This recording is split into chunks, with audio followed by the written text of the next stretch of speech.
He who has made a fair compact with poverty is rich, meaning we should actually also always try to practice poverty, or at least appear to be poor, helpless, downtrodden in our lives, even if we have achieved and possessed a substantial and a considerable amount of success, prosperity, progress, fame, riches in our lives, because that's the only way to grow ceaselessly. That is the only way through poverty and through the at least appearance and display of being poor, helpless, weak, defenseless against suffering, chaos, misfortunes, and tragedies of life can we be constantly on the path of not only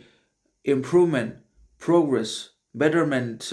enhancement of our abilities, talents, or our shortcomings, deficiencies, disadvantages, etc. But we can also eventually become great, significant, untouchable, immovable, irreplaceable because of our constant focus, concentration, prioritization of ourselves as well as of our abilities, talents in one way or another. But when we have not practiced enough poverty in our lives, when we're not just able to appear or practice to be poor, then ultimately we lose everything, including the success, progress, and upliftment that we have made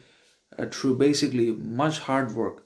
dedication, discipline, desire, ambition, sacrifice. Everything is either faded or gone because of our display of our existing success, because of our desire or willingness to spend and purchase more and more than we should. We should focus on our savings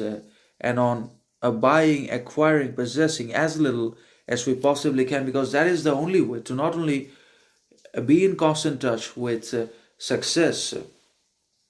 but also to progress, learn, and maximize our potential and minimize our debt, negativity,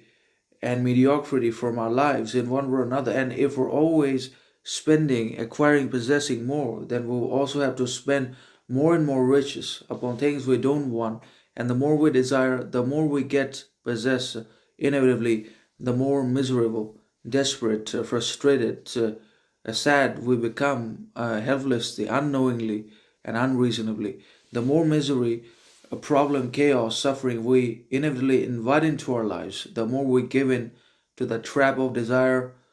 and attainment of pleasure in one way or another, and that is very bad. So, obviously, he who has made an agreement with poverty is rich because he's poor but still rich, and the